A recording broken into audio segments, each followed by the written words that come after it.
सबसे बड़ी खबर रही ऑपरेशन सिंदूर। पहलगाम आतंकी हमले का बदला लेने के लिए 7 मई की रात सेना का ऑपरेशन सिंदूर शुरू हुआ।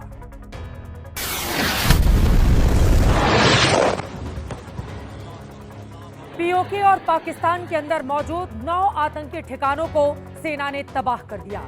22 मिनट के भीतर वायुसेना की सुखोई और राफेल फाइटर जेट ने पाकिस्तान में पंजाब प्रांत के जैश और लश्कर के बहावलपुर और मुरीदके में बने हेडक्वार्टर को तबाह कर दिया, जबकि थल सेना ने पीओके में आतंकी कैंपों को बर्बाद कर दिया। बौखलाए पाकिस्तान ने 7, 8 और 9 मई को ड्रोन और मिसाइलों से हिंदुस्तान के कई सैन्य ठिकानों को निशाना बनाने की कोशिश की, लेकिन भारत के एयर डिफेंस सिस्टम ने सभी हमले नाकाम कर दिए। इसके बाद 9 और 10 मई को भारत ने पाकिस्तान के रक्षा ठिकानों पर सटीक हमला करके तबाही ला दी। 10 मई की दोपहर पाकिस्तान के डीजीएमओ ने भारत के डीजीएमओ को फोन करके गुहार लगाई, तब जाकर सीज फायर हुआ। सरकार का कहना है कि ऑपरेशन सिंदूर अब भी जारी है। साल की सबसे दिल दहलाने वाली घटना जम्मू कश्मीर के पहलगाम में हुई, जब आतंकवादियों ने धर्म पूछकर बेगुनाहों पर गोलियां बरसाईं। पर थी क्या बोलते भेलपुरी खाड़ी से मेरा पति साइड में था, एक इंसान आया उसने उसको गोली मार दी। शव के पास बिलखती पत्नी की इस तस्वीर ने देश को झकझोर दिया। नौसेना में लेफ्टिनेंट विनय नरवाल हनीमून के लिए पहलगाम की बेसरन घाटी गए थे, जहां आतंकवादियों ने उन्हें गोली मार दी। 22 अप्रैल को जम्मू कश्मीर में पहलगाम से 6 किलोमीटर दूर बाइसरन घाटी में आतंकवादी हमले में 26 पर्यटकों की मौत हुई थी, 16 लोग घायल हुए थे। भारत ने ऑपरेशन सिंदूर के जरिए पाकिस्तान से इसका बदला तो लिया ही। 28 जुलाई को पहलगाम हमले के मास्टरमाइंड समेत 3 आतंकवादी भी ऑपरेशन महादेव के तहत ढेर कर दिए गए। साल खत्म होते होते एनआईए ने 1300 पेज की चार्जशीट में पाकिस्तानी हाथ होने के सबूत दे दिए। साल का सबसे बड़ा हादसा एयर इंडिया का विमान क्रैश हुआ। 12 जून को अहमदाबाद से लंदन जा रही एयर इंडिया की फ्लाइट टेक ऑफ के महज 1 मिनट के भीतर हादसे का शिकार हो गई। आसमान से कटी पतंग की तरह एयर इंडिया का विमान गिरा और उसमें सवार 242 में से 241 यात्रियों और पायलट समेत सभी क्रू मेंबर की जान चली गई। विश्वास नाम का एकमात्र यात्री जीवित बचा, जो मलबे से खुद चलकर बाहर आया। विमान का एक बड़ा हिस्सा बीजे मेडिकल कॉलेज परिसर में गिरा, जिससे जमीन पर 19 लोगों की मौत हो गई। शुरुआती जांच रिपोर्ट में पाया गया कि विमान मैक्सिमम स्पीड हासिल कर रहा था। उसके तुरंत बाद इंजन 1 और इंजन 2 के ईंधन कट ऑफ स्विच 1 सेकंड के भीतर रन से कट ऑफ में चले गए और दोनों इंजन में ईंधन की सप्लाई बंद हो गई। इस त्रासदी की परतें खोलने के लिए DGCA, aircraft accident investigation bureau और एनआईए की जांच जारी है। फाइनल रिपोर्ट का इंतजार है।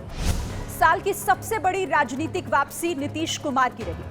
बिहार चुनाव में शानदार प्रदर्शन करते हुए नीतीश कुमार ने सत्ता बरकरार रखी। बिहार में चुनाव जंगल राज बनाम सुशासन के मुद्दे पर लड़ा गया। चुनाव से ठीक पहले हुए एसआईआर को विपक्ष ने बड़ा मुद्दा बनाने की कोशिश की, लेकिन जनता ने इस नैरेटिव को सिरे से खारिज कर दिया। जनता ने मोदी नीतीश की जोड़ी को सुपरहिट घोषित किया। एनडीए ने शानदार प्रदर्शन करते हुए कुल 243 में से 202 सीटें जीती। बीजेपी 89 सीटें पाकर सबसे बड़ी पार्टी बनी। जेडीयू को 85 और आरजेडी को सिर्फ 25 सीटें ही मिली। 20 नवंबर को नीतीश कुमार ने रिकॉर्ड 10वीं बार सीएम पद की शपथ ली। संविधान के प्रति सच्ची श्रद्धा और निष्ठा रखूंगा। बिहार चुनाव में नीतीश की तबीयत को विपक्ष ने एक बड़ा मुद्दा बनाया, लेकिन एक दिन में 250 किलोमीटर का रोड शो करके नीतीश ने विपक्ष के इस दाव को ही उलट दिया। साल की सबसे बड़ी सौगात मिली। अयोध्या में राम मंदिर निर्माण का कार्य पूरा हुआ। 25 नवंबर यानी विवाह पंचमी के शुभ दिन ध्वजारोहण के साथ ही अयोध्या में पवित्र श्री राम जन्मभूमि मंदिर का निर्माण कार्य पूरा हुआ। ध्वजारोहण उत्सव मंदिर के निर्माण के पूरा होने का प्रतीक है। पीएम मोदी के बटन दबाते ही हाइड्रोलिक सिस्टम से धर्म ध्वज पताका ऊपर की ओर गई, फिर शिखर पर यह धर्म ध्वजा लहराने लगी। इसे एविएशन नायलॉन के साथ ऐसे तैयार किया गया है कि तेज धूप, बारिश या तूफान में भी इसका बाल बांका नहीं हो सकता। 2024 में रामलला की प्राण प्रतिष्ठा के 22 महीने के बाद राम मंदिर निर्माण का कार्य संपन्न हुआ। साल की सबसे बड़ी त्रासदी उत्तराखंड के धराली में आई, जहां 5 अगस्त को खीरगंगा नदी में बाढ़ आने से 34 सेकंड में पूरा का पूरा गांव पाताल में समा गया।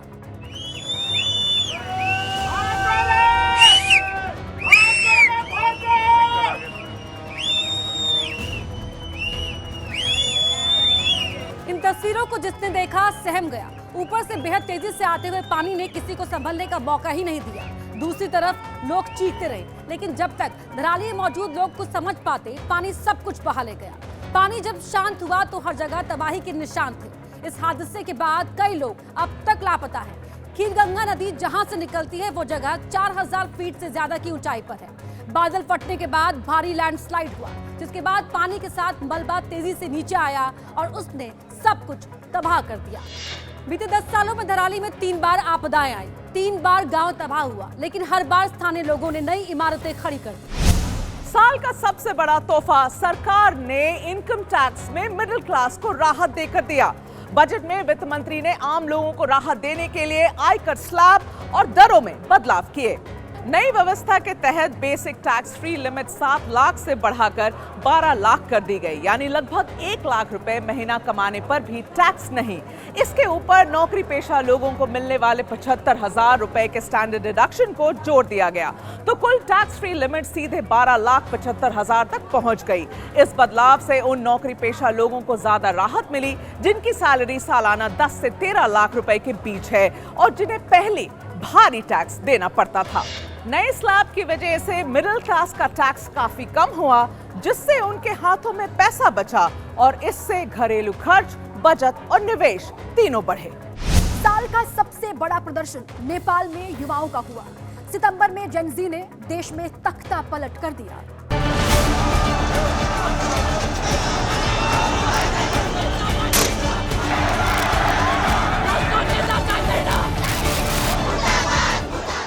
जेन जी का ये गुस्सा भ्रष्टाचार और सोशल मीडिया पर लगाई गई पाबंदी के खिलाफ था। देखते ही देखते युवाओं की इस भीड़ ने उग्र रूप ले लिया। इसके निशाने पर थे देश के राजनेता। विद्रोह की आज काठमांडू में संसद भवन तक पहुंच गई। पुलिस से झड़प में प्रदर्शनकारियों की मौत ने इस गुस्से को और भड़का दिया। इस गुस्से को देखते हुए नेपाल सरकार के गृह मंत्री, स्वास्थ्य मंत्री और कृषि मंत्री समेत 10 मंत्रियों ने इस्तीफा दे दिया। प्रधानमंत्री केपी शर्मा ओली को भी जेन जी आंदोलन के सामने झुकना पड़ा और 9 सितंबर को उन्होंने भी इस्तीफा दे दिया। 8 और 9 सितंबर को इस आंदोलन में 70 से ज्यादा लोगों की मौत हुई। आंदोलन से 84 अरब नेपाली रुपए की संपत्ति का नुकसान हुआ। 12 नवंबर को सुशीला कार्की ने अंतरिम प्रधानमंत्री पद की शपथ ली। अब मार्च 2026 में नेपाल में आम चुनाव होंगे। साल का सबसे बड़ा झूठ अमेरिकी राष्ट्रपति डोनाल्ड ट्रंप ने बोला। झूठ का खुलासा होने के बावजूद इसे बार बार बोला। Let's stop it. Let's stop it. If you stop it, we're doing trade. If you don't stop it, we're not going to do any trade. Pahalgam हमले के जवाब में भारत के ऑपरेशन सिंदूर से पाकिस्तान घुटने पर आ गया था। पाकिस्तान के गिड़गिड़ाने के बाद भारत ने ऑपरेशन सिंदूर को रोका था। उस वक्त अमेरिकी राष्ट्रपति डोनाल्ड ट्रंप ने दावा किया था कि उनकी मध्यस्थता से ये जंग रुकी थी। यह दावा न सिर्फ तथ्यहीन निकला, बल्कि ट्रंप इसे अब तक लगभग 70 बार दोहरा चुके हैं। भारत सरकार ने इस दावे को सिरे से खारिज कर दिया और इसकी सबसे साफ पुष्टि खुद विदेश मंत्री डॉक्टर एस जयशंकर ने संसद में की। राज्यसभा में विदेश मंत्री डॉक्टर एस जयशंकर ने बताया कि संघर्ष विराम को लेकर प्रधानमंत्री नरेंद्र मोदी और अमेरिकी राष्ट्रपति डोनाल्ड ट्रंप के बीच 22 अप्रैल से 16 जून 2025 तक कोई बात ही नहीं हुई। साल का सबसे बड़ा आयोजन प्रयागराज महाकुंभ रहा। इस दौरान संगम नगरी सनातन के रंगों में सराबोर रही। महाकुंभ में कई रिकॉर्ड्स बने।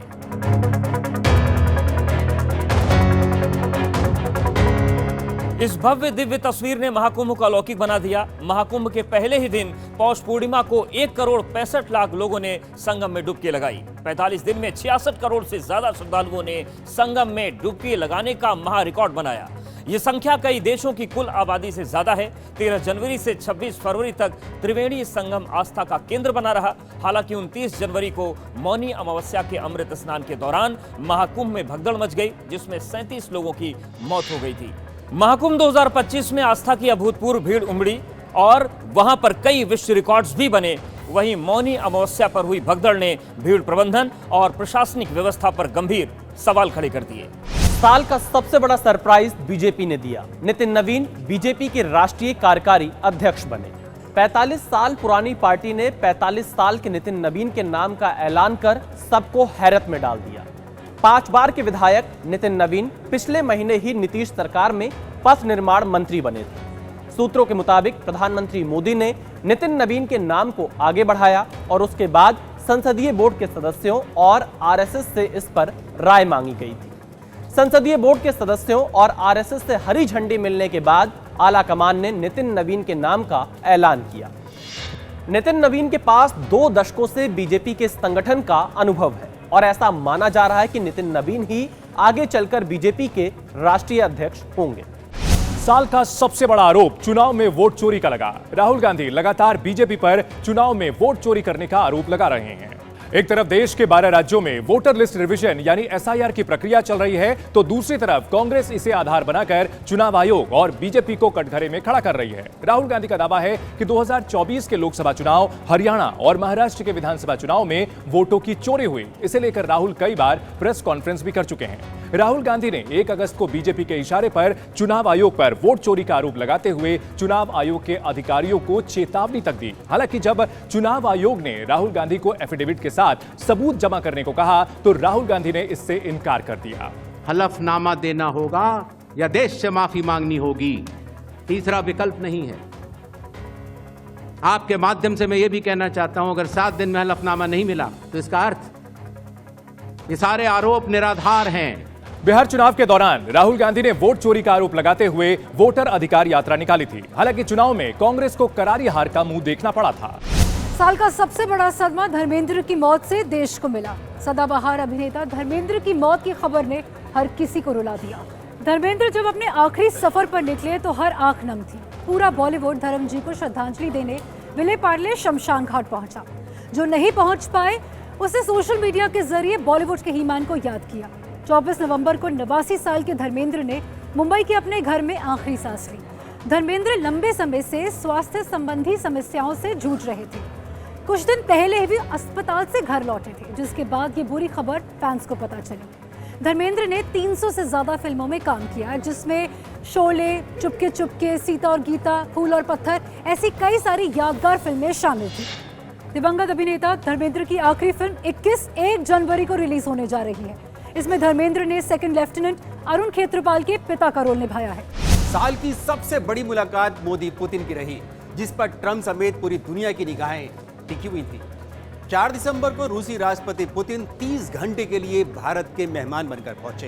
प्रधानमंत्री मोदी प्रोटोकॉल तोड़ते हुए खुद पुतिन को रिसीव करने एयरपोर्ट पहुंचे। फिर एक ही गाड़ी में बैठकर एयरपोर्ट से प्रधानमंत्री आवास पहुंचे। पीएम मोदी ने पुतिन के सम्मान में प्राइवेट डिनर रखा था। मोदी ने पुतिन को रूसी भाषा में लिखी भागवत गीता भी भेंट की। खास बात यह है कि यूक्रेन से जंग शुरू होने के बाद पुतिन का ये पहला भारत दौरा था। भारत और रूस ने ट्रेड और इन्वेस्टमेंट बढ़ाने के लिए कमर कस ली है। इसके लिए वर्ष 2030 तक करीब $100 अरब का द्विपक्षीय कारोबार हासिल करने का लक्ष्य रखा गया है। साल का सबसे बड़ा राजनीतिक उलटफेर देखने को मिला दिल्ली विधानसभा चुनावों के दौरान, जहां पर बीजेपी ने आम आदमी पार्टी को दी करारी शिकस्त और 27 साल बाद दिल्ली की सत्ता पर की वापसी। यह जश्न उस जीत का था जो बीजेपी को 27 साल बाद हासिल हुई। दिल्ली विधानसभा चुनाव में बीजेपी को 48 सीट मिली तो आम आदमी पार्टी को सिर्फ 22। महंगाई, शराब नीति विवाद और केंद्र बनाम राज्य की सियासत, इन सभी मुद्दों ने आम आदमी पार्टी की जमीन कमजोर की। चुनाव से पहले केजरीवाल के इस्तीफे का दांव भी नहीं चला। केजरीवाल, सिसोदिया समेत बड़े दिग्गज चुनाव हार गए।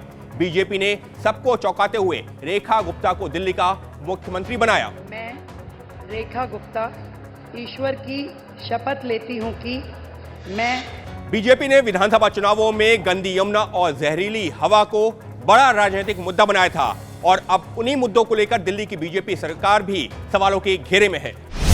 साल का सबसे बड़ा आतंकी हमला दिल्ली में हुआ, जहां 14 साल बाद लाल किले के सामने 20 सड़क में अचानक विस्फोट से 15 लोगों की मौत हुई।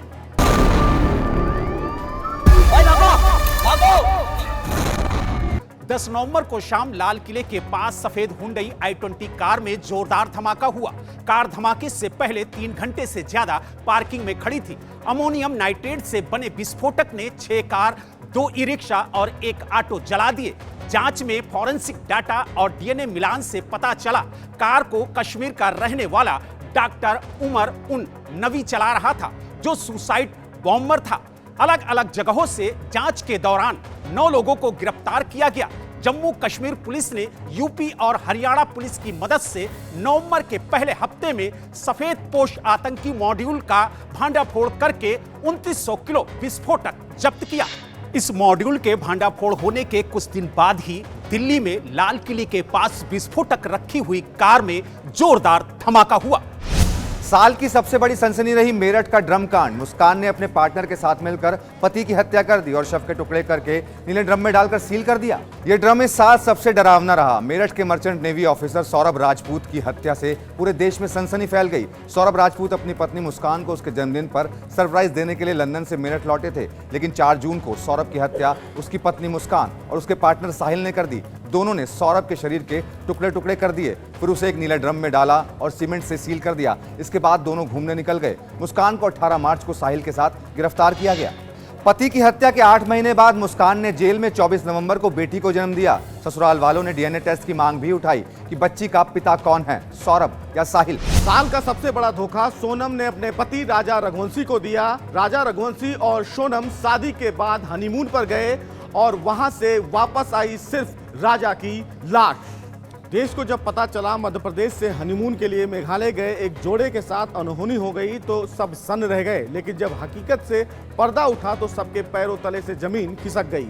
23 मई को संदिग्ध परिस्थितियों में लापता राजा का छत बिछत शव 2 जून को मेघालय के चेरापूंजी के गहरी खाई में मिला और कई दिनों तक लापता रहने के बाद राजा की पत्नी सोनम यूपी के गाजीपुर में सड़क किनारे एक ढाबे पर मिली। सोनम पर अपने प्रेमी राज और उसके साथियों के साथ मिलकर इस हत्याकांड को अंजाम देने का आरोप है। मेघालय पुलिस की एसआईटी ने कोर्ट में 790 पन्नों की चार्जशीट पेश की, जिसमें राजा की पत्नी सोनम, उसके बॉयफ्रेंड राज समेत 5 लोगों पर हत्या का मुकदमा चलाया गया। क्रिकेट के मैदान पर इस साल की सबसे बड़ी भिड़ंत हुई। 28 सितंबर को एशिया कप के फाइनल में भारत ने पाकिस्तान को करारी शिकस्त दी। इस जीत पर देश भर के फैंस की खुशी का ठिकाना नहीं रहा, क्योंकि एशिया कप T20 में पाकिस्तान के खिलाफ भारतीय टीम ने जीत की हैट्रिक लगाई। पहले लीग स्टेज में, उसके बाद सुपर 4 और फिर फाइनल में पाकिस्तान को हराकर टीम इंडिया चैंपियन बनी। हालांकि हार के बावजूद पाकिस्तान अपनी फितरत दिखाने से बाज नहीं आया। जीत के बावजूद भारतीय टीम को ट्रॉफी नहीं मिली। एशियन क्रिकेट काउंसिल के चेयरमैन मोहसिन नकवी ट्रॉफी लेकर वापस लौट गए। साल का सबसे बड़ा सितारा बनकर उभरे ग्रुप कैप्टन शुभांशु शुक्ला अंतर्राष्ट्रीय अंतरिक्ष स्टेशन ISS पर पहुंचने वाले पहले भारतीय बनकर शुभांशु ने इतिहास रच दिया। जून में हुए एक्सियम मिशन 4 का हिस्सा बने।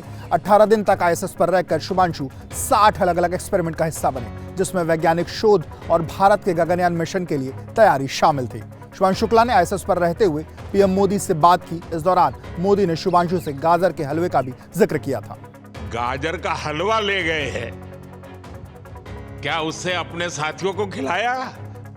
जी प्रधानमंत्री जी, ये कुछ चीजें मैं अपने देश की खाने की लेके आया था, जैसे गाजर का हलवा, मूंग दाल का हलवा और आमरस। 15 जुलाई को शुभांशु की सफल वापसी हुई और अब देश को पहले भारतीय मानव मिशन गगनयान का इंतजार है।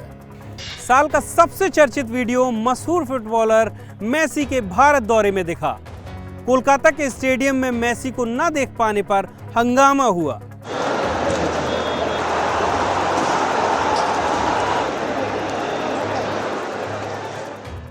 कोलकाता के सॉल्ट लेक स्टेडियम में नाराज फैंस ने पिच की तरफ बोतलें, कुर्सियां, सीटें और दूसरी चीजें फेंकी।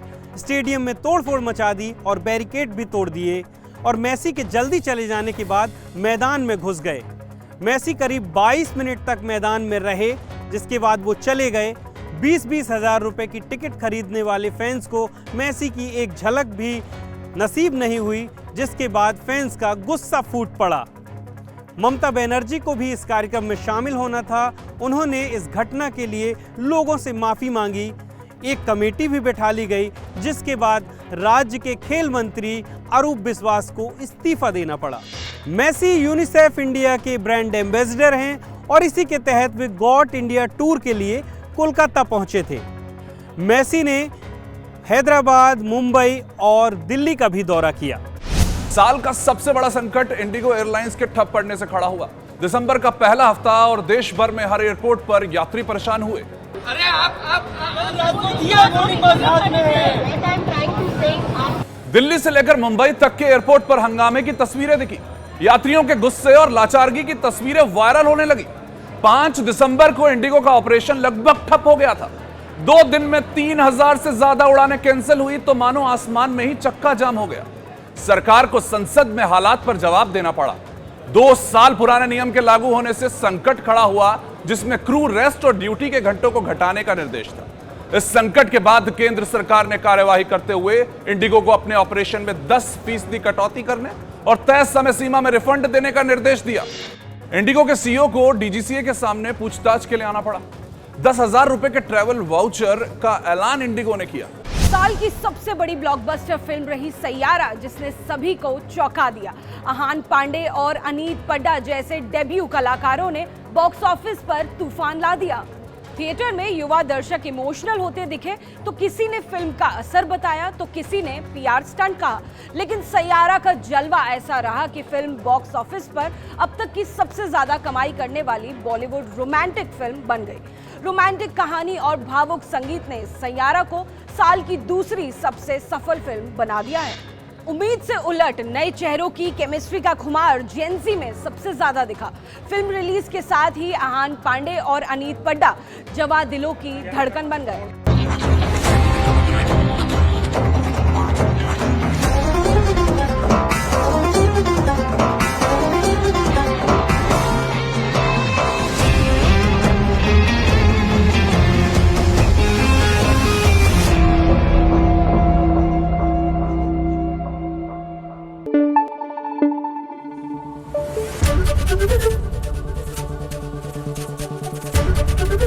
एबीपी न्यूज आपको रखे आगे।